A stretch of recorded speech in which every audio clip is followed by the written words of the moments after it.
Hello, welcome to Moon Lane TV. My name's Ian Eagleton and I'm the author of Nen and the Lonely Fisherman, which is illustrated by James Mayhew and published by Owlet Press. I'm really excited today to be able to read you the story. So when you're comfortable and cosy, let's start. Far out to sea and deep below the whispering waves, there once lived a merman called Nen. Nen loved exploring the ancient wild depths, the gliding fish, the shimmering sand, and the ghostly sunken ships. But something was missing. His heart felt empty. So at night, Nen sang a sad song, and the twinkling stars whispered his words of hope across the ocean. But Nen's song was smothered by heavy clouds, and he returned to the seabed alone. Every night, Nen's father Pelagios watched his son leave their underwater kingdom, and every night he pleaded with him to stay away from the world above. But Nen ignored his father's warnings.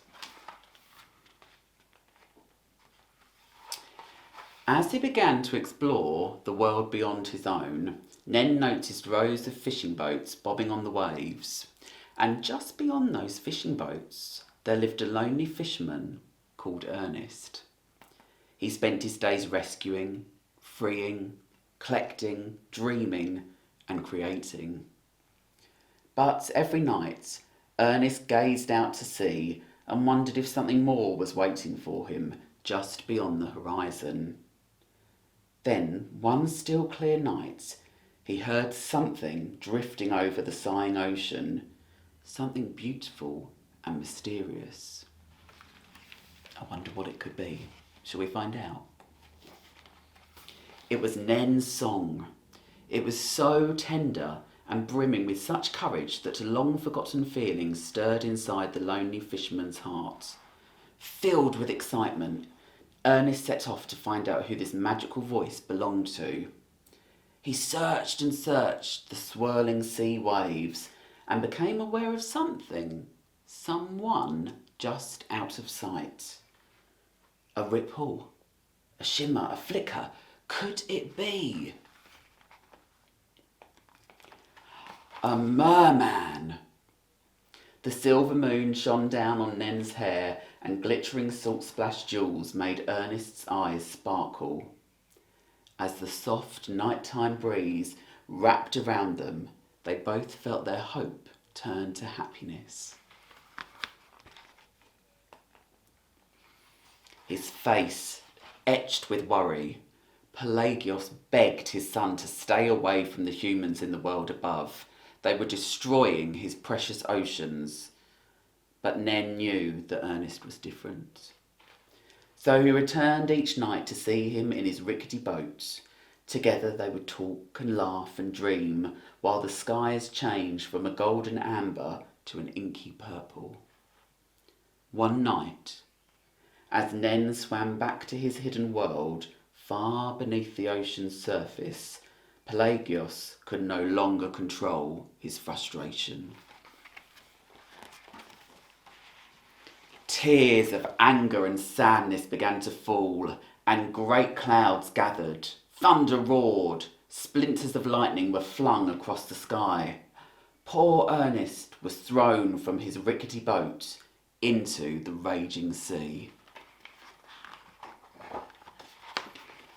So Nen fought through the churning, lashing tempest in a desperate search for his fisherman. Down, down, down he swam, into the dark depths of the ocean. But there was no sign of Ernest.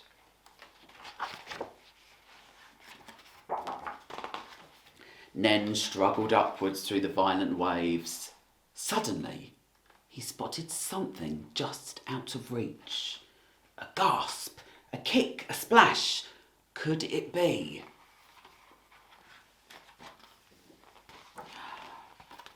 Ernest! He was battered by the waves, broken and lifeless. As the sea slowly calmed and the hazy sun peeked through the clouds, Nen carried his fisherman to shore. He waited. And he waited. To his relief, Ernest finally woke with a cough and a splutter.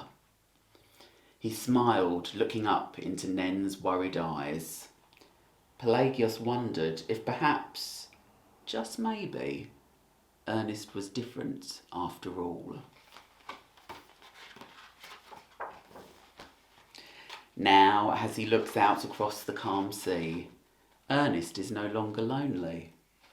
With a splash and a flick of a tail, Nen is there, waiting by the shore. And under each dazzling blue sky, while the seagulls dive and squawk, Nen and Ernest hold hands, laughing and dreaming about the future.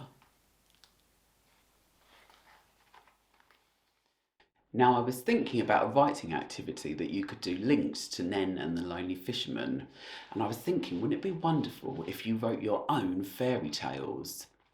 But instead of having a prince saving a princess, or a princess waiting for her prince, shall we change it up a little bit? Why don't we have Rapunzel creating a gadget or an invention to escape her castle? Or maybe the witch is really kind and just misunderstood.